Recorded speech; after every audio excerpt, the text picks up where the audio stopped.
Hey dudes, welcome to Splat from the Past, the only 80s themed horror and sci fi show where things could get totally radical. Now, I am just so excited for today's show because I'm going to be interviewing a comedy legend that I've wanted on the show for a very long time, and I am talking about the great Larry Hankin. Larry, of course, began in stand up comedy in the 60s and then transitioned into sketch and improv comedy with the Committee in San Francisco to Second City in Chicago. And the guy's been in like every movie you can possibly imagine. I mean, so many fucking classics. Everything from Clint Eastwood's Escape from Alcatraz to the Sure Thing to Armed and Dangerous, Billy Madison, so many movies. Home Alone, Planes, Trains, and Automobiles. He's been in everything, and it's going to be great to have him on the show today to talk about a lot of that stuff. And I just can't wait. It's going to be such an honor. So yeah, here is my interview with the great Larry Hankin. Sunny California, but I'm sequestered in place. It's dangerous out there in the sun. Oh yeah, Just outside. Doesn't matter if it's sunny or rainy. yeah. Yeah, but I'm okay. I'm so far so good. Good. Yeah, the day's just beginning over here for me, and it's a little bit of the forecast, but I'm sure the sun will be out later today. Oh, that's interesting. Where are you on the coast? You're on the west coast. Redding, California. Oh, Reading. You're north of me. Yeah, it's sunny here, but that's cool. It's fine. Yeah, I haven't been outside yet, so go yeah, for a bike ride later. yeah. This is such a great honor, sir. Thank you for taking the time this morning. Well, I'm a storyteller, so any opportunity I can get to talk is okay with me. Great. I Thank you love. for having me. My pleasure. Great. I love stories. So going back in time, did you gravitate toward acting and performing early on in your childhood? Wow, that's an interesting question. No, I never wanted to be an no.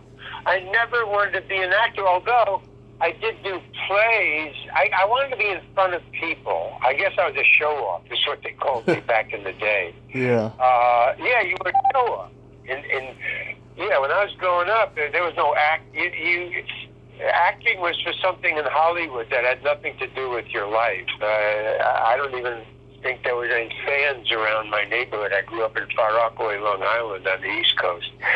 So, but I did, wasn't, because I was a show-off, I used to go out on the pitching mound during lunchtime. You know, you could either go to the cafeteria in high school, Yeah. Far Rockaway High School, or go out to the, just and sit in the bleachers. There was no game going on during lunchtime. You can sit in the bleachers and bring your own lunch or just read for the hour.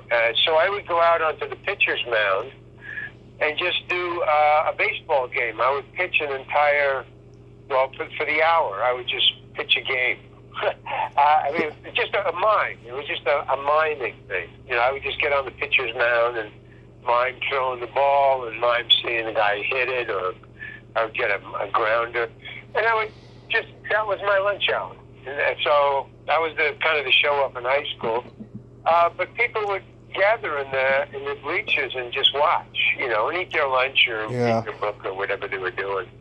And then when a play came, Dear Ruth, you know, those high school plays, I got in them because I could get on the stage. And then one day, this really is like a defining episode of my life, was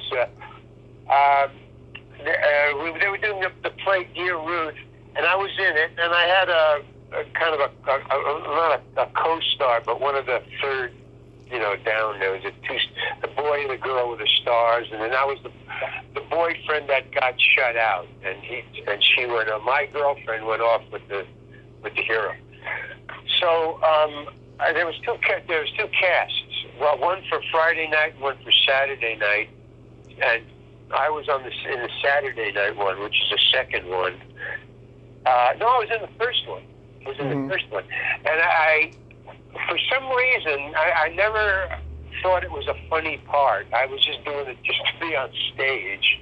And I was doing my part and blah, blah, blah, or rehearsal, didn't think it was funny. But when I got out on the stage Friday night in front of the auditorium, in front of, the audience, for some reason, one line just reached out to me. Somebody said something.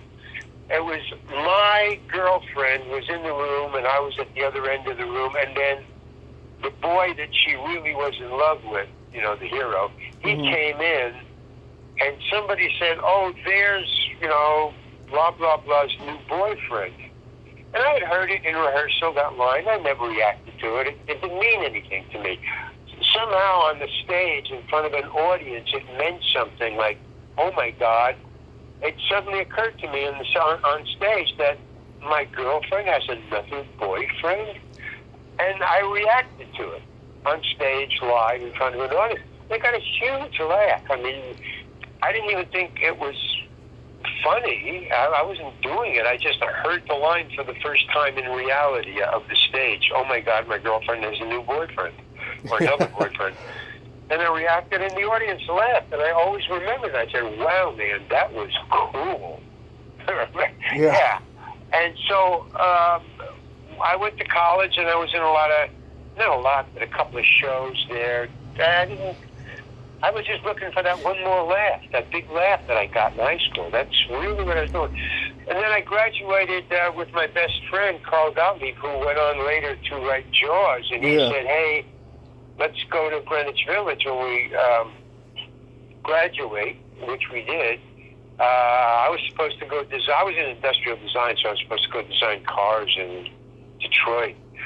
But I went to Greenwich Village with him, and I was looking for that one laugh. I was swabbing duck boards in a bar after 2 a.m. after the last call. So the night up until 2 a.m. was mine. That was my job, 2 a.m. to 6 a.m. Yeah. Just cleaning the bar. And I started to hang around the coffee houses, and I got on stage. Thought, well, I guess I was funny when I was pitching the ball game in high school, and I got that big laugh one time. So let me try stand-up. So I would get out and do 3 minutes. I would just talk about my day or something.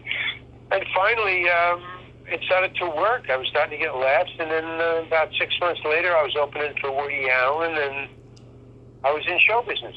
Boom. And then I, was being booked on my own as an opener for big acts like Miles Davis and the Kingston Trio, and I did the Playboy circuit.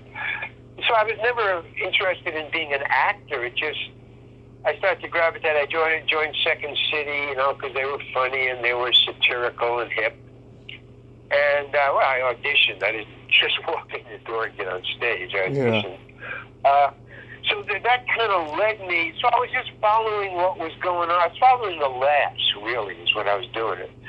And then a couple of us broke off from Second City, and we opened our own company in San Francisco, and that was right up the coast from Hollywood. So we started to my company, the first company, the opening company. We started to drift down there doing sitcoms, and that's what happened to me. And bingo, I was an actor, but it wasn't anything I was thinking of. It was just, I guess there's money down there. And he said, yeah, you can sleep on my couch and come on down. But I really like improvising and being on stage. I'm going to go back to do that. I'm working on a one-man show right now. Oh. If theaters ever open up. Yeah. That's where I'm going.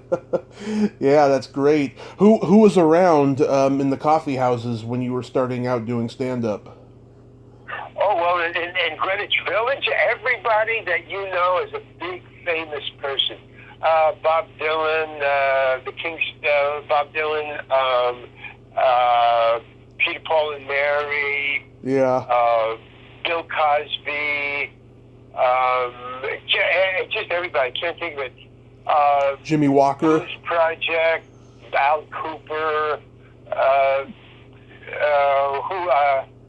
the guy who imitated JFK, he was there.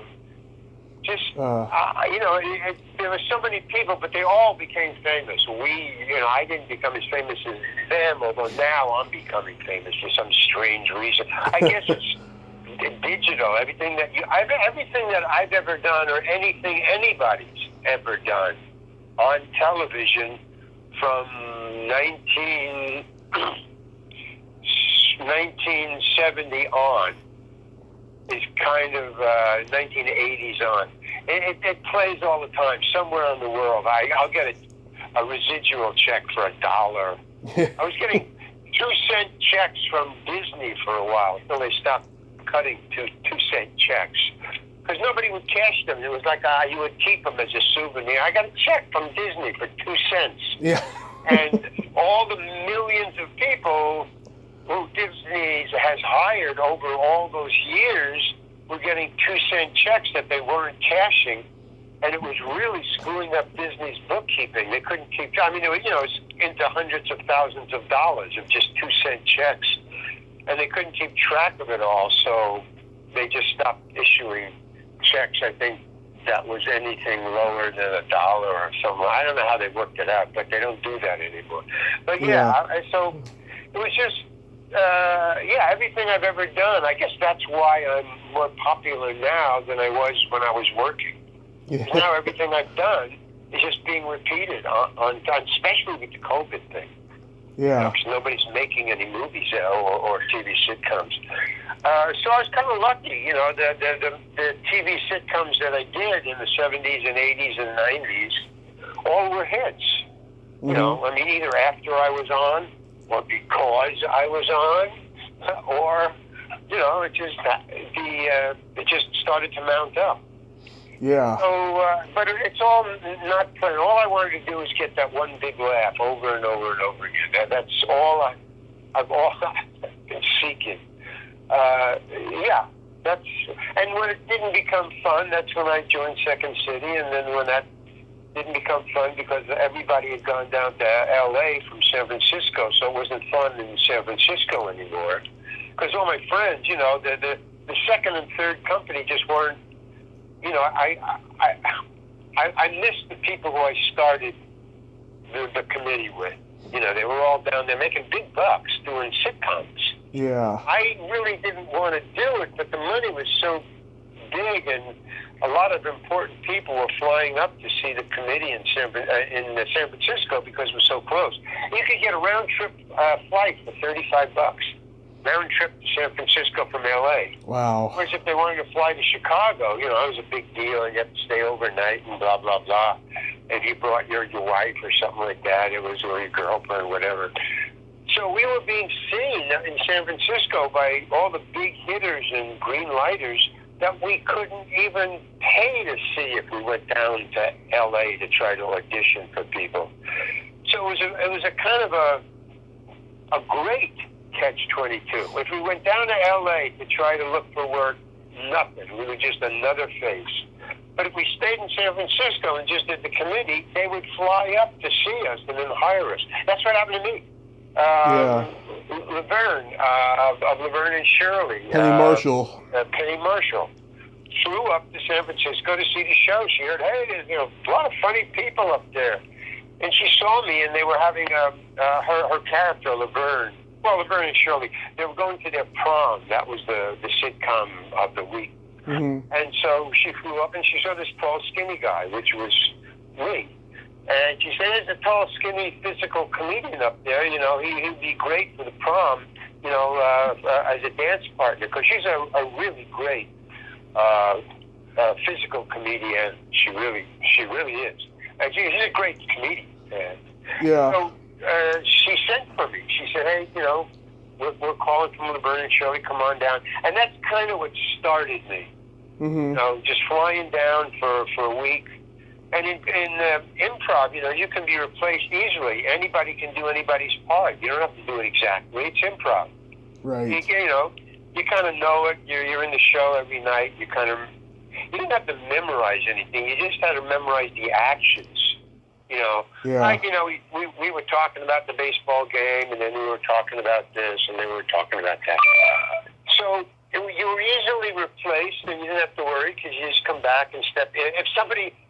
That was funny. Sometimes you would leave. That was always my fear. You would leave, somebody would do your part for a week. Yeah. And you would come back, the scene would be funnier. The director said, well, no, let's leave, Harry in there. Let's leave, Howard in there. And, you just make another scene, so which was fine. I mean, there was no ego. Hey, man, you made it funnier. Cool. Good for you. Yeah. I got a new scene that I can work on. So it's great. So, that was the kind of vibe. There's no jealousies or upstaging or anything like that. It's old-fashioned stuff. That's good. But the money was so good that finally you just go down there. And I couch surfed for a while, and then I was an actor. And I got an agent, and boom. And here I am talking to you. Magic. What were you comfortable at first transitioning from stand-up to improv? Oh, no, that was the easiest thing in the world because basically that's what I was doing as a single. As a stand-up, I never wrote anything in the entire... I was a highly successful stand-up comedian for about 2 years before it got too crazy. Because what I would do is I would just get up, just like in the open mic night, which was a great gift to me. A great gift to everybody. But to me in particular, because I'm dyslexic, so it's very hard for me to write. I didn't know how to write comedy. I mean, I could write, but I didn't know how to, if I got up on stage and just started telling the story of what happened to me yesterday, going into a bank, trying to cash a check when you're a hippie in those days was just a freak show. I mean, I was thrown out of a lot of places because I was thrown out of France because I was a hippie. Out of Paris, they asked me to leave. Yeah, they really did. We were walking down the street, me and my friend. So the '60s was kind of weird. So basically, I don't know. That's kind of what it was. I just wanted to. The open mic night thing. Yeah, that was the gift that made me a successful stand-up comedian. I didn't know how to write, but I knew if I got up on the stage just for 3 minutes, that's all you got, and I just talked, I would get 1 or 2 laughs. And the compensation for not the dyslexia, not being able to write comedy specifically, was that I had a photographic memory for laughs. In other words, if I got 1 laugh in the 3 minutes, I didn't have to write it down or remember it. I mean, blah, blah, blah, blah, blah, laugh. Blah, blah, blah. Okay, the next night I could go up and repeat the setup and punchline for that laugh. Mm-hmm. I didn't remember anything else I said the night before except the setup and punchline for a laugh. It just, somehow it imprinted on me. The setup, the punchline, and how I delivered it, and that got the laugh. So after about 5 or 6 3 minutes, I would have 5 or 6 jokes or laughs, and that was a good 3-minute set, 5 or 6 laughs. So after 6 months, I was a successful stand-up comedian, and I never wrote a word and never did for the 2 years that I was opening for Ian and Sylvia and Miles Davis, Love and Spoonful. The Blues Project, all those bands, rock bands. I just interviewed Steve Boone from the Love Spoonful. Oh yeah, man, Steve. Yeah, right. Well, he remembers me. Because I toured. I went on tour with the Love Spoonful. Yeah. So Steve was, a very great, very silent guy. Yeah. I guess I don't know. I'm going to say a generalization. Most bass players are the quiet one in the band. Yeah. And he was always the quiet one because of Zalyanowski, who spoke for everybody. He was a funny guy. I became friends with him because we were just joking all the time. I lived with him for a while, him and his wife in Greenwich Village. So I was opening for them, and we did concerts together. I traveled with them. Cool. Yeah. Was the committee, the lineup was like Rob Reiner, Howard Hessman, Gary Goodrow, right? Oh, that was like the second or third company that was way into it. No, it was Gary Goodrow, Howard Hessman, and me. Mm-hmm. Howard Hessman came in like into the second company. Let me see if I can remember the first company. Irene, she changed her name. Irene Meyerson, the wife of the director, Alan Meyerson. So it was Irene Meyerson, Gary Goodrow, Larry Hankin, Scott Beach, Dick Stahl, and Catherine Ish. That was the first company. Wow, I just remembered that. I haven't said those names in years. Yeah. That was the first company, and then Howard came in. Howard Hessman, who WKRP is famous for, and right. a working actor all the time. Very funny guy.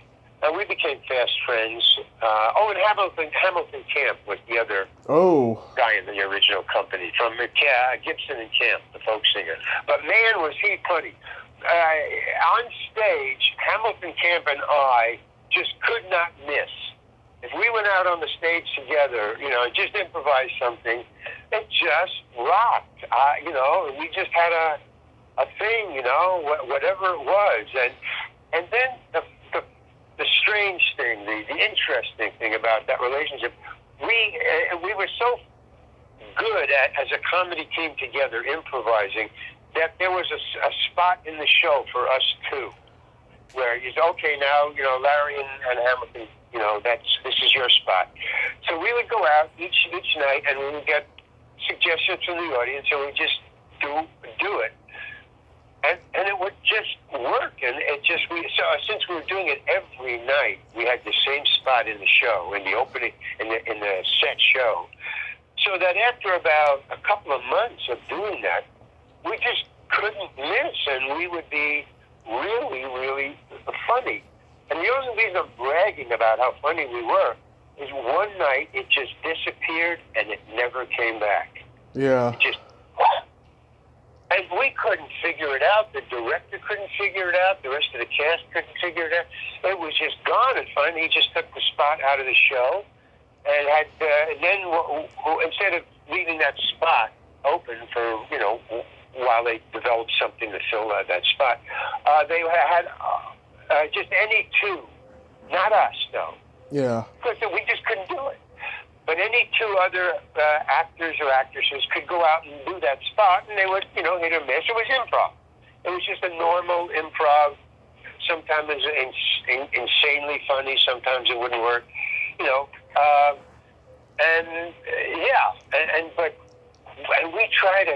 we tried all different ways, and we tried to intellectualize it. Right.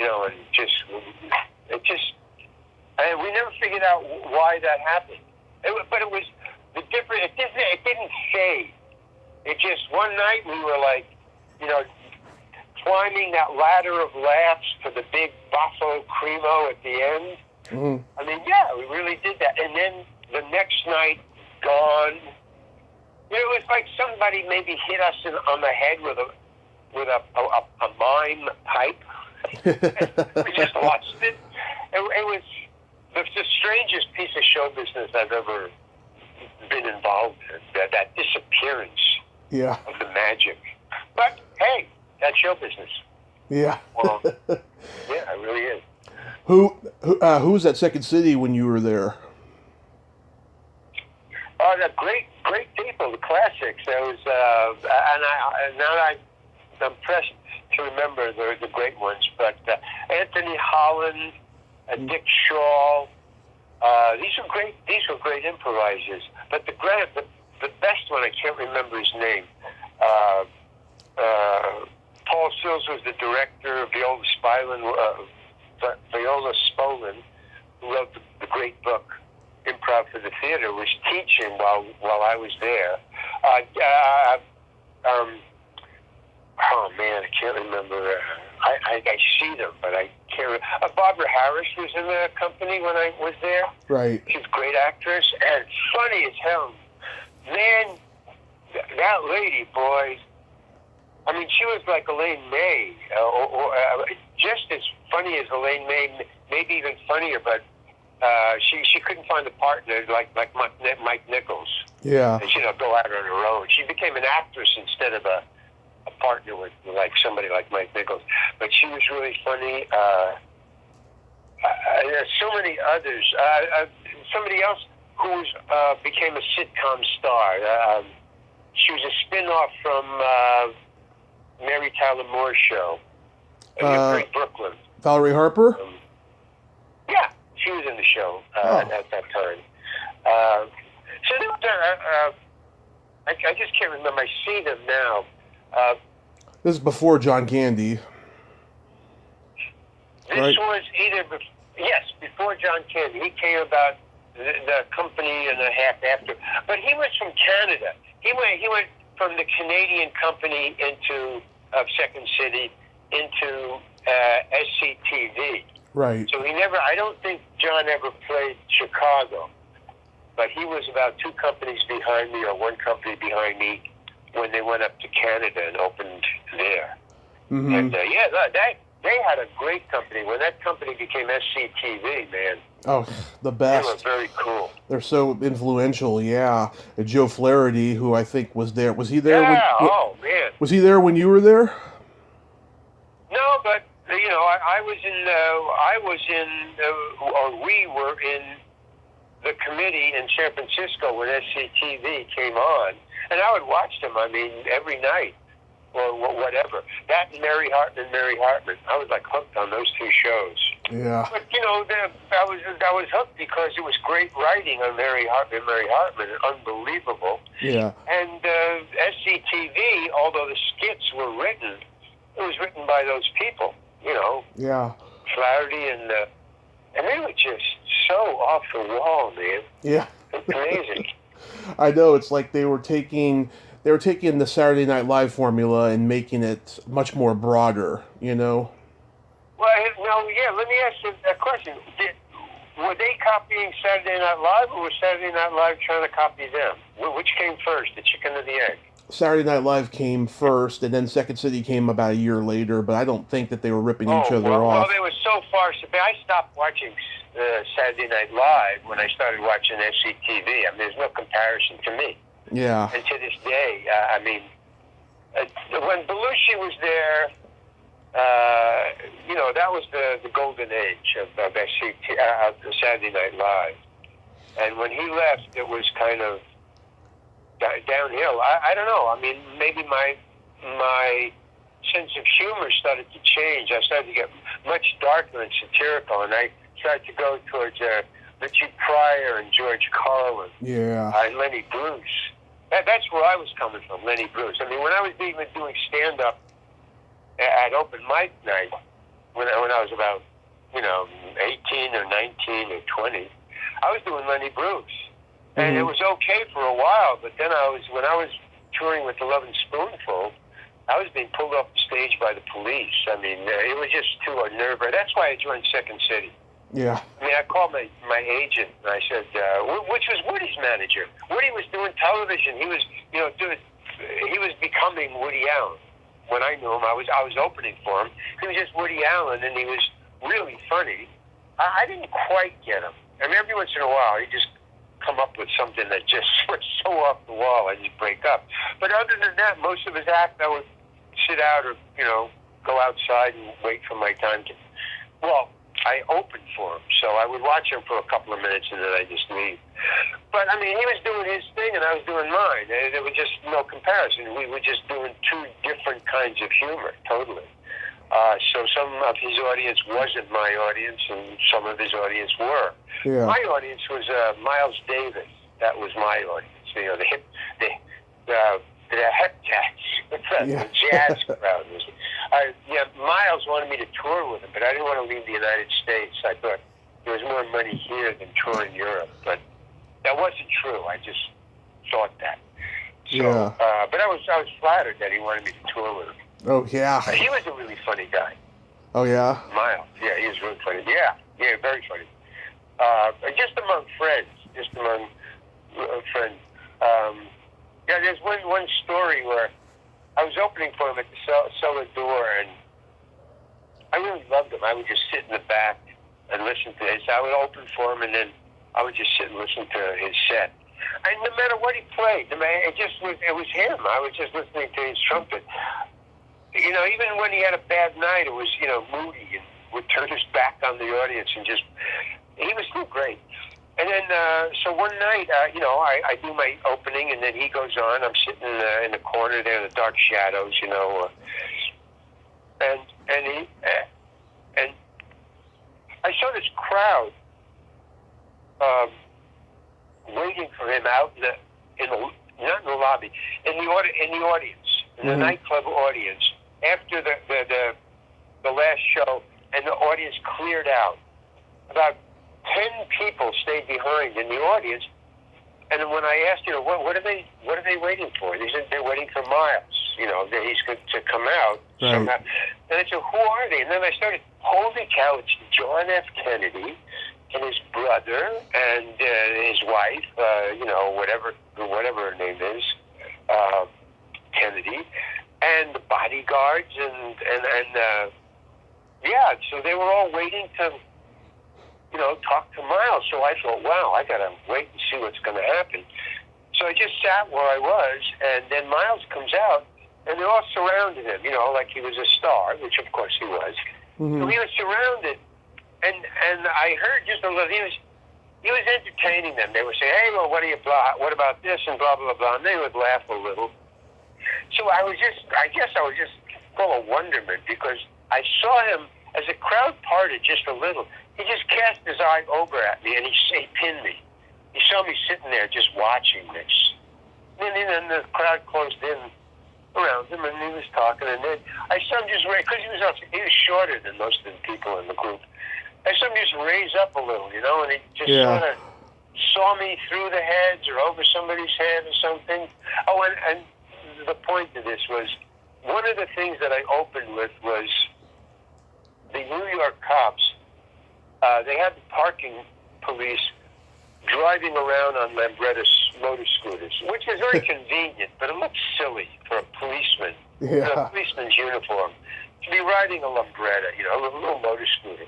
Yeah. And I would make fun of that on stage in my opening act for Miles. I mean, it had nothing to do with Miles. It's just, that's one of my bits was, you know, funny parking enforcement. So I would have this thing about, you know, where I go, so I would see these parking enforcement officers in New York City in full uniform, and they were riding on Lambrettas, and it looked silly because they were just riding around going, you know, they do that, you know, and that was kind of silly, just. But I said, so basically, Hell's Angels were just New York parking enforcement officers that made it. You know, they graduated. So, and that was like a hunk. It was like 3 or 4 minutes. So anyway, I'm watching him. He's surrounded by the Kennedys and the wives and the bodyguards and everything. And he peeks up overwards, and he just goes like this to me. He goes, he goes back into the crowd. I just fell apart, man. And they had no idea what he was doing. Yeah. They kind of looked over to me, and they go, what was that all about? Oh, that's hilarious. You know, this person that they're, you know, fawning over, the President of the United States is fawning over this guy who raises up on his tiptoes and goes, somebody in the corner for no reason whatsoever. That's just, you know, that's so cool. Anyway, he is a good, cool guy. So I'm going to mention movies and TV shows you were in. Tell me anything you remember. Okay. Yours, mine, and ours. Yeah, well, the only thing I remember, they hired the committee, so it was just a group hire, you know. Yeah. Filming yours, mine, and ours. Yes. So they were filming in San Francisco, and the committee was in San Francisco. So they just, as extras, you know, you would have a line here or a line there or whatever. They just hired about 7 of us. You know, there was only, I think, 6 people in the company, but maybe a couple of the people who were really good in the classes we were teaching. They hired about 7 of them, and they just filmed in parts. You know, some of us got talking parts, some of us got. I was just standing in line at cashing out in the supermarket, and I was dressed as a hippie because I had long hair. So they figured, all right, you're a hippie, you're coming through the market, the supermarket thing. You're standing behind Lucille Ball and Henry Fonda. You're just in line. That's all.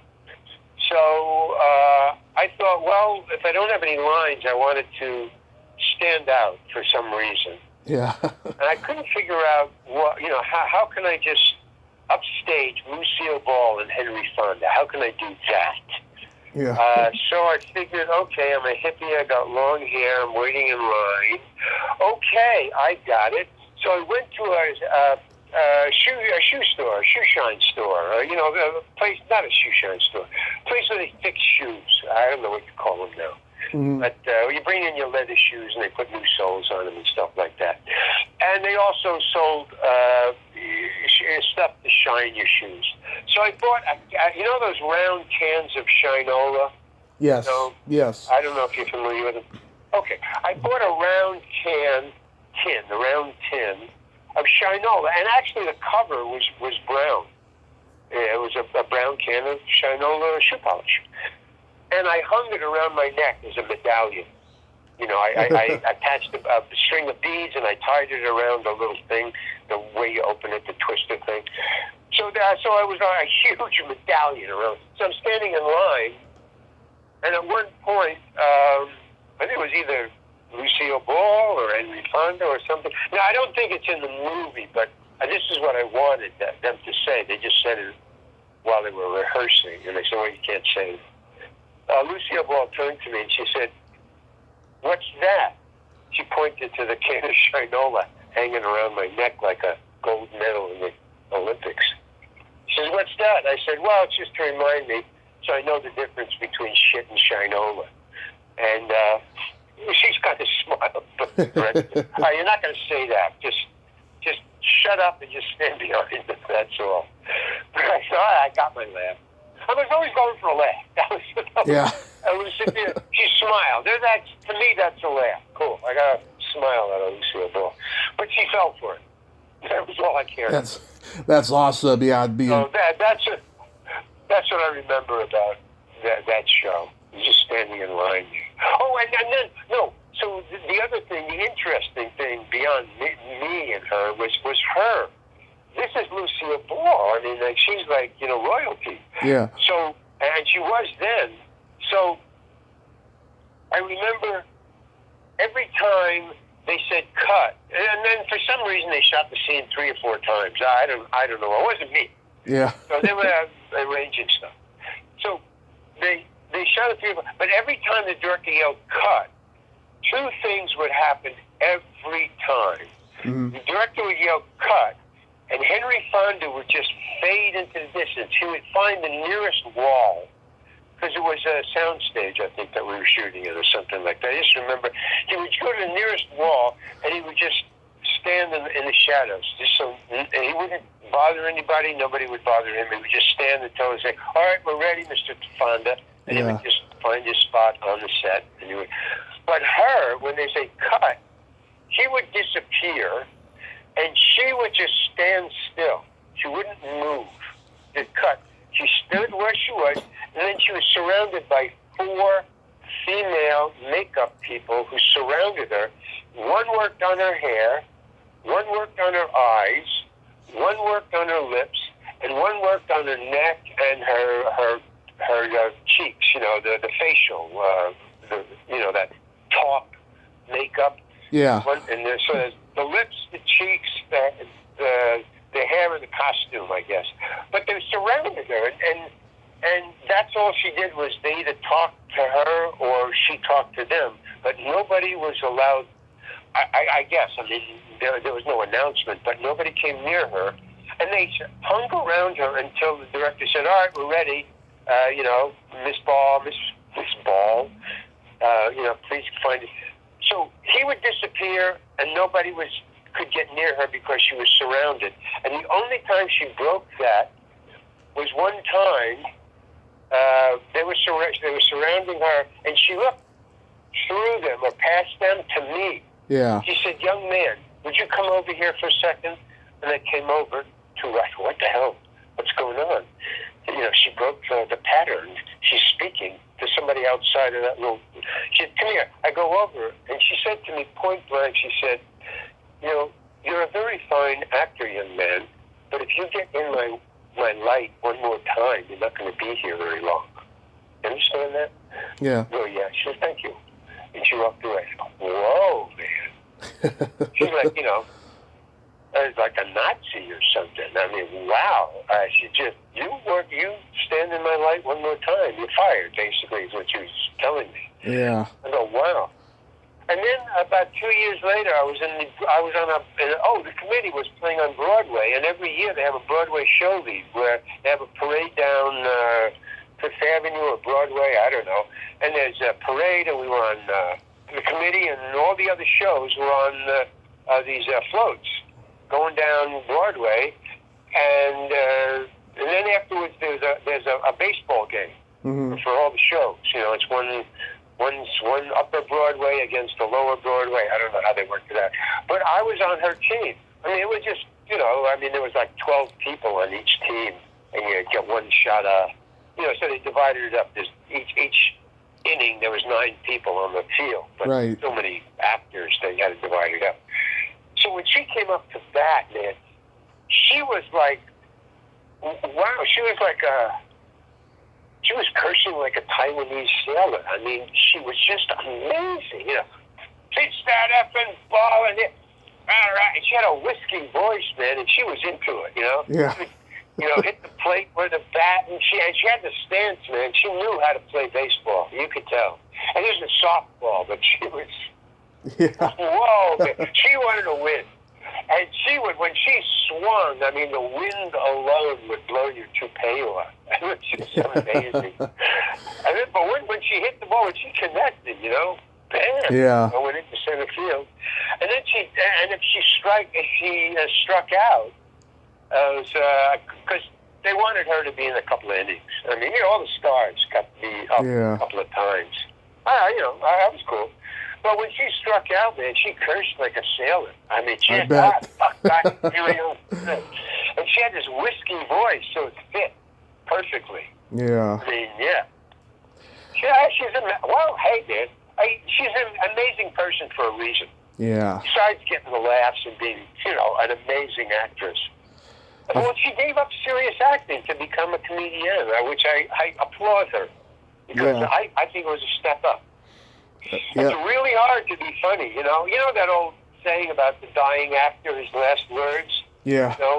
Well, what's it, I don't know what the question, what's it like? He said, what's it like dying? What's it like? And he said, dying is easy. Comedy is hard. Yeah. Which is last word. I think it was a comedy line written by W.C. Fields. Yeah. That's his humor. But yeah, she was one of those, Yeah. Yeah. How about Lucifer's Women?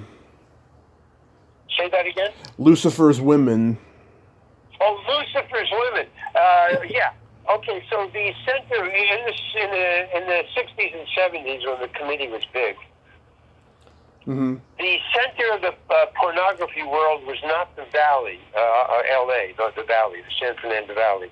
It was San Francisco was the home of pornographic movies, and all the pornographic stars would come to see the committee, as everybody did in San Francisco. I mean, it wasn't like, something was attracting the porno stars. Yeah. No, it's just they were happened to be in the audience, So when they did movies, they would ask us, would we be in it? And not to be a pornographic star, or not to be in the pornographic movie, but for a comedy. Because they were experimenting with, I'll tell you one of the experiments that doesn't work. Comedy and pornography do not go together. Yeah. It just does not work. So they want to see, naked bodies and the act. Yeah. That's what they want to see. And they don't care about the comedy at all. They just, it's an interruption. So I was in a couple of pornographic scenes where people were, screwing around me. I would love to see, and that was one of them. That was a soft core. It was supposed to be a work of art. One of the guys in San Francisco, a director, wanted to get noticed, and the only way he could raise money in San Francisco was to make a porn movie. That was the center of the world of pornography back in the day. So he raised money to make a pornographic movie, and then he thought he would make an artful pornographic movie. First of all, it would be soft core, and then it would have something to say. And so there was, there were scenes in between the screwing. Yeah. So, and then who cared about it? I mean, it was just, and anyway, it didn't have anything to say. Well, what he thought was something to say was, was bullshit. So there was bullshit and soft core. So it really didn't work. Mm-hmm. The comedy didn't work, the bullshit didn't work, and the soft core pornography, San Francisco was known for hardcore, so it failed miserably. That's what I remember about it. But I do remember the silliness of just trying to be funny in a room full of people fucking. Yeah. This is not working. Listen, I worked 6 months in open mic night. I know it's not funny. I know when I'm not getting laughs here, man. Yeah. But, so, we released it. It didn't work. Didn't make its money back. But the only way the guy who produced it, who wanted to make his money back, he sold it to somebody else who thought they could use a lot of the footage, even the footage that, wasn't in the movie that got cut out. He just bought the whole library of the footage of that movie. And he changed it to Lucifer's Women. That's the title you gave me, right? Lucifer's Women, right? Yeah. Okay. Well, the movie that I was in was not called Lucifer's Women, but it was that movie, Lucifer's Woman, because I saw the movie that it was made into using the footage of the movie I was in, the softcore. It was supposed to be a lyrical softcore movie, the one I was in, with music and slow motion shots and, greenery and shrubbery and countryside and lyrical. And this guy thought, well, I get Lucifer, so I was also in the Lucifer one. Right. So, that was, Lucifer was hypnotizing, or I don't know. That was another movie that they made into it.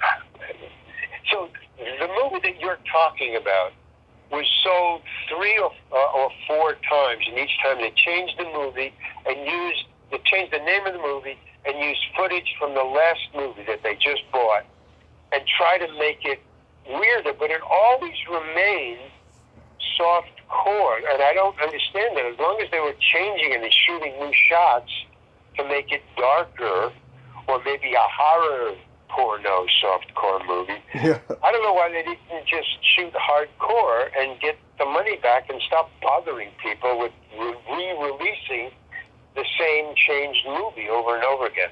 But people have seen different iterations that they come up to me, hey, one was called China something, China Doll. It was just weird what they had done, what they tried to get their money back, but it never worked. Mm-hmm. That's my story about that movie. Escape from Alcatraz. Well, that was kind of cool. I loved that movie because I worked with two of my heroes. One was Clint Eastwood, who's a great guy. Yeah. But in that movie, I hung out with Don Siegel, the director. Yeah, that was the man. On that set, he was the man. He was just a great elder gentleman, white-haired gentleman who had directed major stars in the black and white era in the 40s and 50s. Oh, yeah.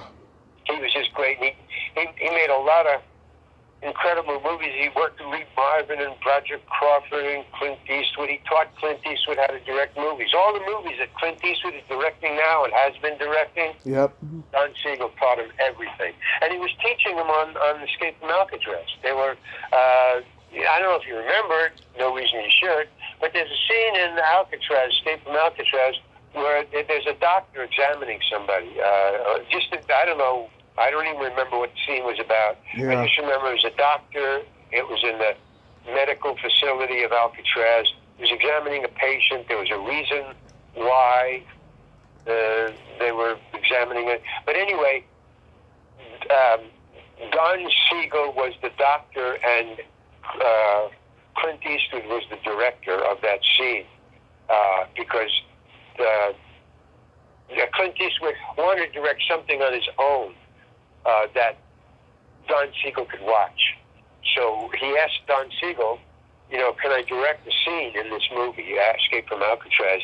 Then decided on that one because it was simple, and Don Siegel could be around. He could play a doctor because it was, no major acting. It was just, just examining some prisoner. So he could watch Clint direct and give him notes afterwards. Yeah. So I watched that. But basically, Don Siegel, the reason I liked him was because he was a great, funny, elder gentleman. And he was like my grandfather. I mean, that was our relationship. He treated me like his grandson. I was this, young, kind of glib, young actor who was really, I like my work in it. I generally don't like what I do. I generally have a lot of criticisms when I watch my work. But in that one, over the years, and I look back and I go, wow, man, how relaxed I was. Amazing. I mean, in that first scene where I come out of the cell and I get in line and I just march away, I'm putting on the shirt and Clint says, button the top button. Mm-hmm. That's the introduction of my character into the movie. Yeah. And I remember Don Siegel said to me, he said, get in your seat. He said, basically, how the scene was written was they just march up. It was an introduction to my character. I mean, the scene was built to introduce Charlie Butts.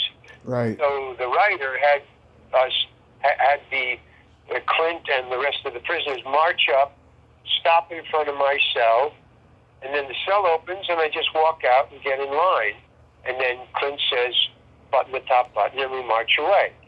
And that was a very nice, plausible way to introduce my character. Okay, cool.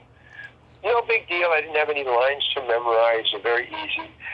So Don Siegel said, "Okay, Larry, we're going to shoot the scene. Just get in your cell, and we're going to have the guys march up. Oh, door opens. You get out. He says, blah blah blah. Button the button. You march away. That's it. Okay, you can handle that. Yeah. Okay, get in there. All right. I get in there. I'm standing right by the door, ready to march out when the door opens. I hear, right before he yells action, I hear Don Siegel say, Larry, take off your shirt and sit down.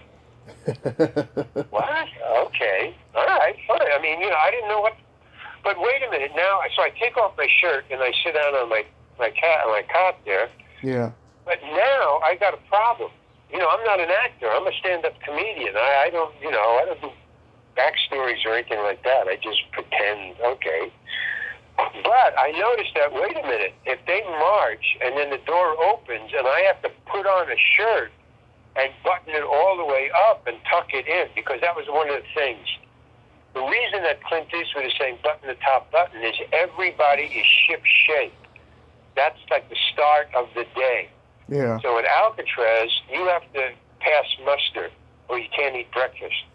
So the thing is, you have to have your shirt tucked in and buttoned all the way to the top button, which is why Clint says to me, button the top button.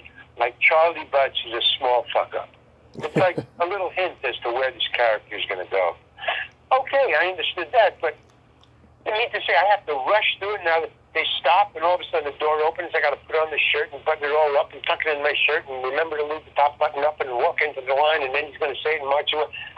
That was daunting to me. I mean, I was really very nervous. And I had no warning about that. He just said that right before he started the camera. So I did what he said, but I was sweating it. Okay, so he then says, action. And I get up, and I'm immediately just rushing as fast as I can to button this goddamn shirt, which had 1 million buttons all of a sudden. And I'm buttoning. No, don't touch the top one. Okay, fine. Now tuck it in. I'll open the belt and tuck it in. And I just get in, boom, and then Clint says, button the top button. And I buttoned it, and they marched away, and Don says, great, moving on, let's go. Boom, one take. My opening shot. Yeah. Now, it doesn't sound like much, but the kid in that scene, me, that was my first ever movie. And I was surrounded by Don Siegel and Clint Eastwood, and my first line was from him. And I just did it. And from then on, and I watch that scene now in my dotage, and I look, through all that was going on through my mind, I looked so relaxed and so real. That's acting. I was in it. Whatever's going on in my head, you can't see that panic of getting the buttons all buttoned and not failing in front. Because Clint, he comes down hard on you if you screw up. All the big stars do, by the way. Yeah. I've noticed that because I've gone up on all of them. Mm-hmm. And they don't like it, man. And the one time, Brian Cranston was doing Breaking Bad. Breaking Bad, He went up on my lines twice. And he disturbed me so much, and he freaked me out so much. He was passive aggressive. He wouldn't look at me for the rest of the scene. Yeah. So I stopped in the middle of a scene where the camera was rolling, and I just walked out of the scene and said, "I'm sorry, I gotta talk to the director." And I just walked out of the scene, and I walked over to the director, and I said, "Can I talk to you for a second?" He goes, "What?" I go, "Well, Brian Cranston won't look at me. I mean, I went up on my lines twice, and now he's like angry at me. He won't look at me. He won't feed me my lines. Am I doing something really wrong? Because he's just unnerving me. I just can't concentrate." So the first thing he said, "Larry, two things. First of all, you got to know all actors go up on their lines. Mm-hmm. And two, fuck Cranston, get back in there. We're losing the light, okay? Get out of here." And that was it. Wow. So it just totally calmed me down.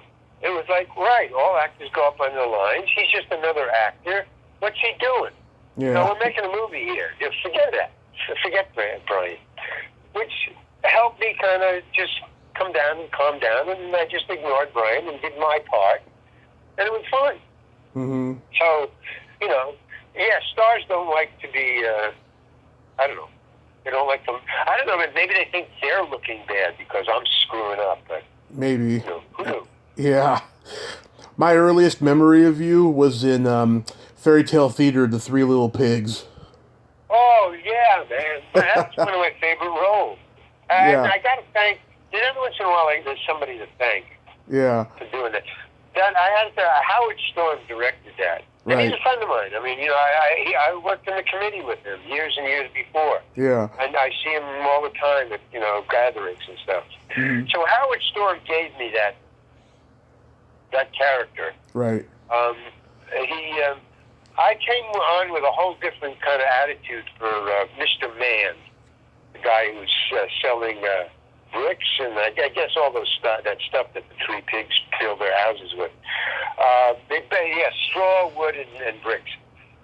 And I had a different take totally on it. And Howard Storm, who's the director, came up to me and says, no. And I don't like it when somebody takes away my interpretation. And in other words, I'm thinking, then why did you hire me? Because this is the character they auditioned with. This is what they hired me to do. And then you get on the set, when the director wasn't in the audition, they have casting directors auditioning you. Yeah. So in TV sitcoms, 90% of the time, the guy who hires you is not the guy who's directing you. So he's seeing you for the first time, and maybe he has a whole idea that's different than what you audition with, but he's stuck with the guy that, the casting director hired. So anyway, I show up with what I auditioned, and he says, no, don't do it that way. Do it either some other way, or he gave me away. And it kind of flummoxed me, man. I was kind of young, so, and I wasn't an actor, and never went to acting school, so I just, but he gave that to me, and I did my best to imitate what he was telling me to do, and it worked fine. Yeah. I watched it, and I'm glad he told me that. That was really great, a great piece of direction, and thank God I listened to him. So that was the three. But also, there's Fred Willard, who I loved, and we've been friends for years, and I always look up to him. He's a great, funny man. And a sweetheart, man. He is so cool and so hip that he doesn't know it. Yeah. What you see, what you see on the screen is that Fred. Yeah. He's like that. Yeah. But except he's not that specifically funny. In other words, his genius is he writes the stuff he says. He doesn't just make it up. Mm-hmm. You tell him what you need done, and he'll go home and he'll write his lines. And those lines that he says for his character that he plays is amazing, man. I don't know anybody else who can write stuff that specific to who you are on camera. Yeah. I've worked with him. I've written a movie where I had him in it, where I hired him for my little film short. I mean, he was great to work with, but he just nailed it. Whatever I wrote, he just was so amazing. Yeah. Anyway, that was what we would. Fred Willard was in. What was I talking about? The Three Little Pigs. Yeah, the Three Little Pigs. Yeah, I was way back in the past. And who else? There was another famous person. Billy Crystal. Who? Billy Crystal. Billy Crystal was it? Yeah. Me, Fred Willard, and Billy Crystal. Yeah, that's like Doobie and Trains Planes. Yeah, it was me, John Candy, and Steve Martin. Steve Martin. Yeah. Yeah, I mean, those three combinations, those two combinations of threes stick out in my mind. I mean, the other two guys in those three sets were just amazing. I improvised all day long. Yeah. Directed by John Hughes for Trains Planes. But with Doobie, just improv. That's what we were doing. That cab scene. Yeah. When we were driving. That was on the soundstage. That's not out on the road. I don't know how to do green screen or whatever. Mm. So they had crews with shrubs running by and lights. I mean, which we could see, but in the movie it looked like we were driving. Anyway, those two guys, John Candy and Steve Martin and me, we improvised in that cab driving for a whole afternoon, 4 hours. Yeah. John Hughes directing our improvisations.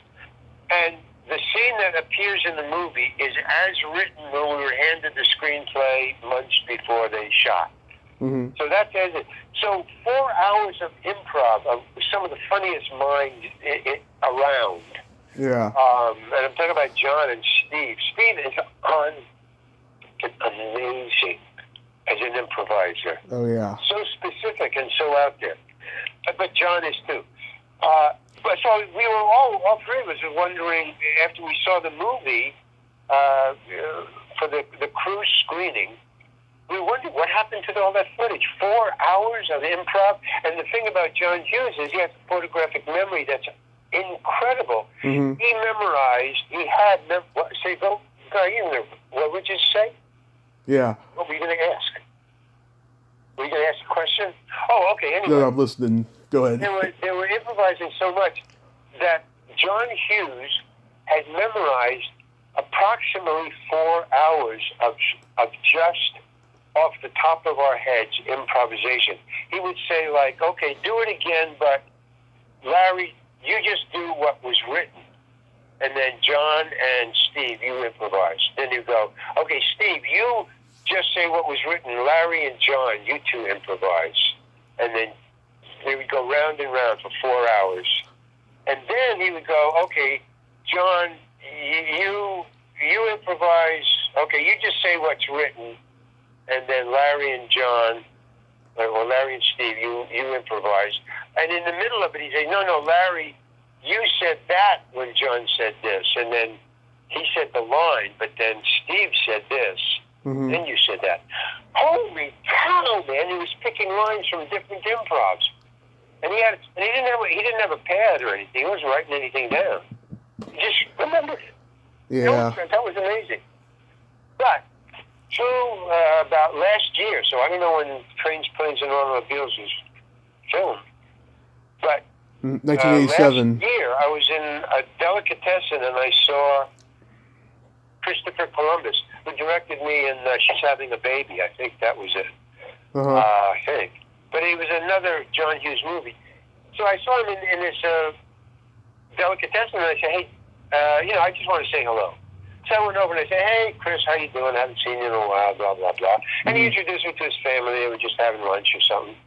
And I said, but Chris, I want to ask you a question. You know, John has passed on, but at the time I said, you knew John.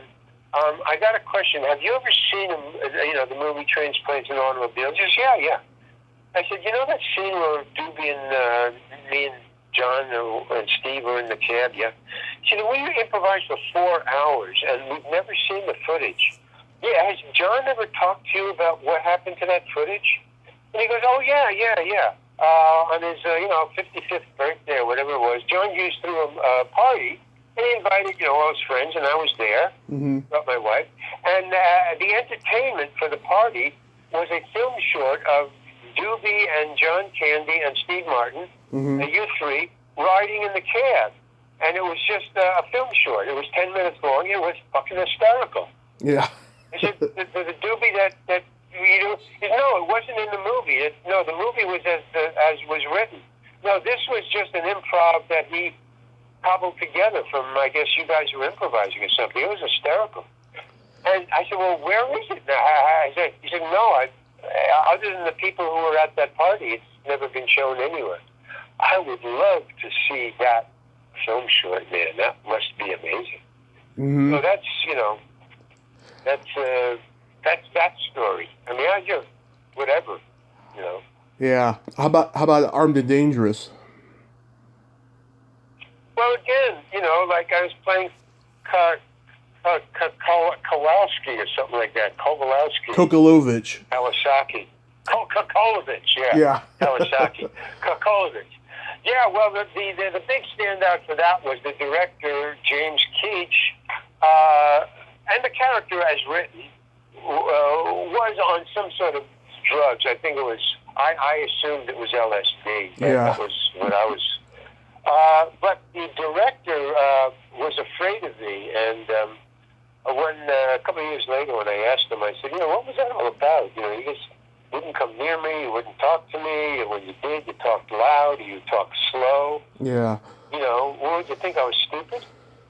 And he goes, no, I'm really. He really apologized. And he said, no, I'm sorry. He said, but I thought you were really on acid the whole time. I thought an actor had shown up on acid. He said, dude. And so he thought. He thought you were on acid. What was his name? Mark Lester. Mark what? Lester. Mark Lester. I still can't. Nope, I still can't understand what you're saying. Mark Lester. Mark Lester was the director? Yes. James Keach was the producer. Oh, well, James Keach was the... right, Mark Lester. Oh, Yes. James Keach. Mm-hmm. You're the first person who's cleared this up, because James Keach was the one who kept coming over to me and not kept.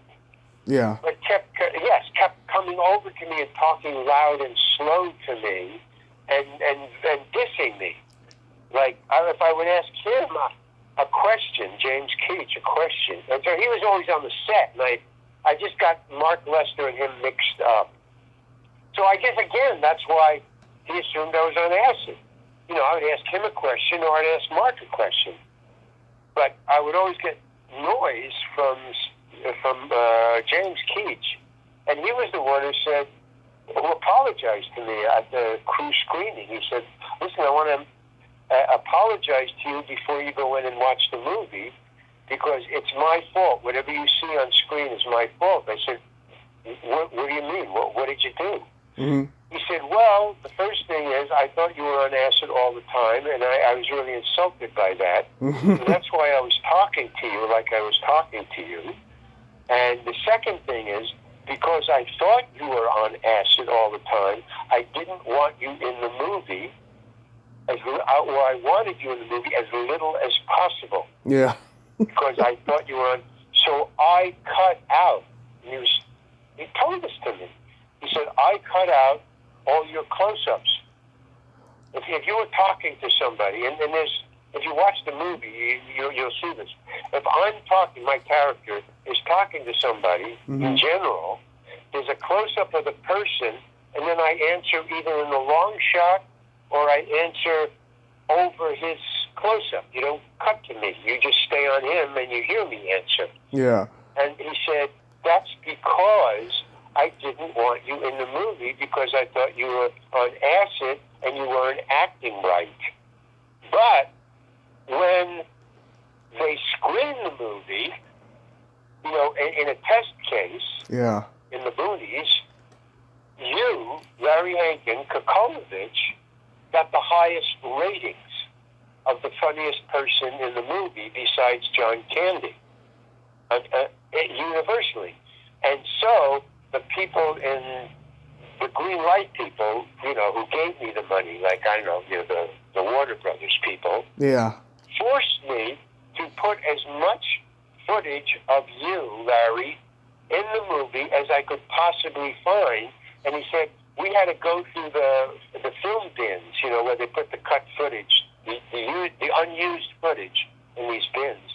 We had to search through for 3 days to get as much footage as we could find on you to please the Warner Brother people up, you know, in the tower, because they wouldn't release it until they got more Kovac. So a lot of times your close-up is missing, and he admitted this to me, because they refused to let the director film your close-up. So sometimes your close-up wasn't even filmed. Mm-hmm. And he says, before you go into the movie, I'm just telling you that I'm apologizing, because don't get upset with what you see, how lopsided your cutting is. So that amazed me. So it kind of cooled me out when I watched the movie, because you could see it once you know that. You can see it. But if you don't know it, it's just passing. The other thing I'd like to tell you about that movie was John Candy, working with John Candy. He stuck up for me because he was the star. Yeah. And we were friends, you know. We were just friends. I mean, we respected each other's sense of humor. We were just telling each other jokes all the time, making each other laugh. So he would give me and protect me. Like one time, and this is why, again, I thought he was the director, James Keach came up to me. You know the scene? I don't know if you're familiar with it. I've seen the movie. Where they're handing out guns and flashlights. Right. They're lined up, and John Candy is behind me, and I'm two behind the guy being handed the gun. You know, there's two people before me. Yeah. And they're being handed the gun and the flashlight. Okay. So that and action. So I'm trying to, okay, it's Kovac, I'm on LSD, okay. Let's see what happens. So I gun, flashlight, next. Gun, flashlight, next. Kovac. Gun, flashlight. I take the flashlight, I turn it on, and I stare right into the light. Yeah. I walk away. Okay. James Keach yells, cut. So again, I assumed he's a director. But he interrupted the director, who was just, sitting there, let the scene unfold. And he was waiting for John Candy to come up behind me. Yeah. So it was James Keach who said, cut. And he comes over to me, he said, what the hell are you doing to me? He said, now what are you doing? I said, I'm taking my flashlight and my gun. I didn't know what he was talking about. Yeah. He said, no, what's with the flashlight? Why did you do that? Why did you turn it on? Mm-hmm. Oh, that. Well, I turned it on and looked at it because I'm on acid. Yeah. and I'm talking to Kovac. Yeah. And he said, no, that's what I'm talking about. No, don't do that. Mm-hmm. But it's funny. He said, no, it's not funny. And he's really bothered, man. And everybody is silence on the set. Everybody's staring. What the hell's going on? He's saying, no, it's not funny. And then John, who's standing behind me, said, no, excuse me, just a second. No, Jimmy, no, that's funny. He said, no, it isn't funny. Don't do that. Don't do it. And he's telling me because he's convinced that I'm on acid. I even said, I'm on acid, so I'm standing there. He says, no, don't do that. And John Candy says, I'm telling you, it's funny. And he says, I don't care if it's funny or not. It's not going in the movie. Don't do it. So I just want to get out of here. So I'm just saying, hey, look, I'll just cut it. I don't care, man. I don't care. Yeah. John looks at me and he shrugs and he says, well, I tried. And I said, no, thanks, John. That's cool. It's okay. Yeah. So they said, all right, let's start over again. Okay, don't do that. I said, I'm not going to do it, man. So there's a big argument going on. And so he goes, and the cinematographer, who's a big, famous cinematographer, I can't remember the name of it, but, he's a major guy. Yeah. He said, just a second, hold it, just a second. So now I've never seen this, man. The cinematographer says, I'd like to do the scene again one more time with him looking in the flashlight. I won't film it. If you don't want me to film it, I won't film it. But I want to do it again because I think it's funny. And James is saying it's not funny. He said, let me prove it to you. And can I do this one more? I won't film it, but let me do it one more time. Mm-hmm. So finally, he said, okay, because now, it's money. Now time is money, Mm-hmm. He said, okay, this is getting too far. Okay, do it one more time. Don't film it. Okay. And then the cinematographer says to his crew, he says, anybody, my crew, can I have your attention, my crew? Any member of my crew who is not doing something that has to do with this scene, I want you to drop what you're doing and come over, and I want you to stand around the set, please. Please come over. And they all, about 10 or 15 of them. It's a major motion picture. There were a lot of guys who weren't doing anything for this particular scene. It's just handing out guns and lights. Yeah. They stand around, so they surround the set. And then he says, okay, I just want you to watch this scene. That's all. Okay? Yeah. I'm filming this. I want you to watch this. Okay. And then he goes to I guess he went to Mark. He said, hey, just direct, set it up. He's okay. And action. With, okay. Gun, flashlight. Next. Gun, flashlight. Larry, gun, flashlight. Turn it on, look at it. Fucking crew just breaks up. It's funny. And the tiger comes up, he said, to James, and he goes, see, it's funny. He said, all right, it's in the movie. All right, let's just do it. All right. Yeah. Let's forget about this. Let's move on. Okay, it's in the movie. Now, I believe it's in the movie. I don't even... It is. I remember it. Yeah.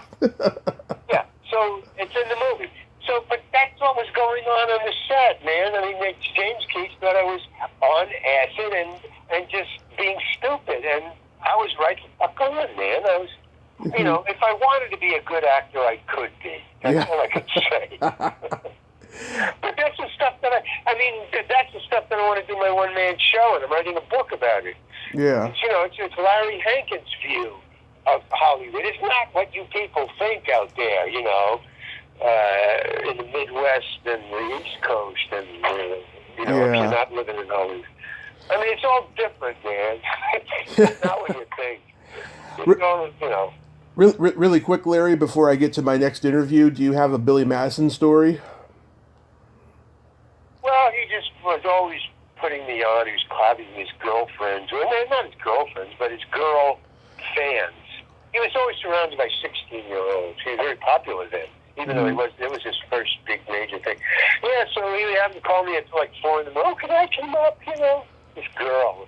Can I come up and see you? And I got to tell Adam to go screw himself, man. I've got a 6 o'clock call. Yeah. This is 4 o'clock in the morning, man. Mm-hmm. And, stop it. And that scene where I'm being introduced. Carl, this is my girlfriend. This is Carl. Yep. Hey, Carl, Yep. that face, and I do that funny face. Okay. Yeah. Well, I didn't want to do that. I refused to do it. But during lunch, I don't know where he found out that I did that, but I did that in high school. That was one of my jokes in high school. And I haven't done it since high school. Mm-hmm. But somebody told him that I did this funny face. And so at lunch one time, he said, hey, do that funny face. And I said, no, I won't. And he goes, come on, then. So he kept me there at his table for so long that just to get away and eat my own lunch at my own table, I said, okay, so I did it for him. And he said, thanks, that's really funny, Larry. And I said, not funny, and leave me alone. Boom. So Mm-hmm. I didn't get along. So during that scene, in the middle of the scene, the first take, he just said, hey, Carl, why don't you do that funny face? And because it was being filmed, and I was still kind of naive, and I thought, oh, well, I can't not, no fighting on camera. Mm-hmm. I just did it, and I hated myself for doing it. But I did it, and then I figured, well, I won't do it the next take. Mm-hmm. And then as soon as the take was over, Adam said, okay,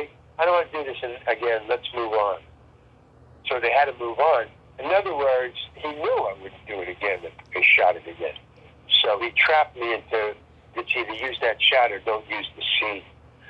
So they used the scene, and you see me making this funny face. And after that, I wouldn't even talk to Adam. Oh. I mean, it just pissed me off, man. That he would, he knew that I hated doing it. That's why he said, I don't want to do it again. Let's just move on. Well, yeah, well, I got to tell you. Yeah, that's my story. Yeah, my dad took me to see the movie, and when just before you did that, I shit you not, there was a problem in the projection room, and it froze, and then it skipped it, and then about 6 months later it came out on video, and when I saw that, I just laughed my ass off. Yeah, and everybody, like at these Comic-Con things, when they sign, my picture and stuff. Yeah. Hey, could you do that face from Very Nice and do that face? That laugh, yeah. Sorry, that laugh, that to me it's a face, but it's a laugh, yeah. He said, do that laugh. Yeah, so to me it's an anomaly. Yeah. It's never going to happen again. Yeah. I saw, and you know where I got it from? De Niro. He was on the Jack, what was it? That late night show, Johnny Carson. Johnny Carson. Johnny Carson show, yeah. And Johnny, he did something that was very funny in a movie. De Niro did. And Johnny Carson, or one of the other guests, had said, "Hey, I saw that movie. Could you?" Oh, well, yeah, it was. Are you talking to me? From the Scorsese movie. You talking to me? No, you got to be talking to me. There's nobody else here, so you got to be talking to me. That De Niro thing. Can't remember the name. Anyway, that was a famous line, and everybody was saying it from a De Niro movie. So he's on the Johnny Carson show, and I think Johnny, or one of the other guests, turned to De Niro and said, on camera, and said, hey, could you do, are you talking to me? Are you talking to me? Yeah. And De Niro just wouldn't do it. He would, and the audience says, come on, do it. He said, no, not going to do it, no. Yeah. And I thought, good for you, De Niro. So that's what was bothering me about doing the laugh. I didn't have enough chutzpah to be De Niro for just that 1 second to Adam Sandler. De Niro to Johnny Carson. Yeah. Larry Hankin to Adam Sandler. No, I'm not going to do the laugh. I caved. to quote a great president, I choked. Yeah. Yeah. You mentioned before you're writing a book. Do you have any other projects you hope to do in the future after COVID? Yeah, I got two screenplays that I just finished writing during this COVID thing, Mm-hmm. by sequester. So I thought, well, I'll write a screenplay. So I wrote two screenplays, and they're both being examined now somewhere. They're looking at they're reading it. So I don't know. I'm on my way. I got a very happy first report, but it's got to get handed up. I mean. At first they hand it to somebody who's called an executive. And that executive has about as much pull in Hollywood as I do. Mm-hmm. It's just, the lowest of the lowest of the lowest. Yeah. They're called executives. So you're handing your script to an executive and you think, wow, man, I'm in. And then they call you back and say, hey, well, I gave you a good, it's really funny. It's a good story. I like it. So, we'll get back to you. Yeah. And then when I did some inquiries into what does that mean, I'll get back to you. It means that he's a reader. Yes. And he's now got to give it to his boss, and then the boss will, hand it up. But he did, the one cool thing about it was he did give me some hints about how to make it better. And it was just about typos. Mm-hmm. I gave it to somebody to read it for errors, and I made those corrections. But just a human being, they missed one or two. So he pointed out two typos and a couple of typing errors is what it was. Mm-hmm. And then they're very interesting. I'll give you a hint for you semi-demi writers, screenplay writers wannabe. Give you a hint of what's going on now. It changes from month to month or week to week. So if you're going to start a screenplay now, it probably won't affect you. But right now, what they're looking for, I thought it was genres. Yeah. But no. What they're looking for, this is how they lay it out for you, man. It's It's Blood and Guts a la Coen Brothers, which is nice Blood and Guts, Right. or Tarantino, which is Blood and Guts, or family-oriented. Those are the two categories. Yes. Family-oriented or Coen Brothers, nice Blood and Guts. Like, for instance, the example would be the guy putting his partner into the chopper and all you see is the leg. That's awful, but it's funny as hell. Yeah. It's just, when I saw that, I just fell over. So that's the Coen Brothers' nice horror Blood and Guts. Or Tarantino is where, you know, when he shoots the guy from behind in the head, no, he turns around and shoots the guy in the back seat, and his brains and blood is splattered all over the back seat and his face. Yeah. You know, in the car, when he shoots the guy in the car. Yeah, it's great. Yeah. So that's the Blood and Guts. So those are the three examples of the two different kinds of screenplays. You know. Mm-hmm. So that was the few, and I appreciated that you know, because it's my screenplays has a little of both in it, a little of all three pieces in it. So a little family oriented, a little Coen Brothers, you know, nice Blood and Guts, and then the horrible. And he said, I think you should pick one way or the other, either family oriented or the horror. You could go horror Coen Brothers or horror Tarantino, but you could, you know, kind of forget about the family-oriented stuff, you know. Just go for it, man. And I say, well, frankly, I would like to write Blood and Guts stuff. Either Coen Brothers are great or Tarantino great, but it seems like it would be fun to write. Mm-hmm. That was my. I'm not oriented too much on money aims. I would just rather do a really great job. Yeah. Even a good job, a solid job. That's, you know, I'm into process. So if I have a choice, it sounds like more fun to write a Coen Brothers or a Tarantino. Adjustment. I mean, he said, no, I don't want you to rewrite the screenplay. Mm-hmm. I'm just talking about whatever the fights are, because it's a biker movie, road biker movie. Mm-hmm. You know, the fights or the accidents or the crashes, you can just go get into it a little more. You know, that's all. So that's the projects I'm working on now. A one-man show telling these stories about show business, and the book is just an extension of that. You know, I would like to be in either one. Mm-hmm. A book, a play, or the two screenplays. That's what's coming up. Well, and whatever comes by, you know, that I don't have to memorize a lot of lines. You know, unless it's a fun audition. I'm just looking for fun now, which is what I started looking for. Is, you know, in the middle, you know, making all those sitcoms and movies when I wasn't an actor, that was just to pay rent. Right. So I could make my little movies, which is on my website. You know, the reallarryhankin.com. Yeah, go to thereallarryhankin.com and you can see everything that I've done. Yeah. That I've done. My paintings, my T-shirts. Got a lot of paintings, a lot of prints, a lot of T-shirts that I've designed, and they're really cool colors. I got a really great production company, distributor. And all my film shorts are on there, and my book is on there. I've already written one book, which is pretty cool. It's called The Loopholes Dossier, and it's a fables and satire. So yeah, therealharryhankin.com. So that's the commercial.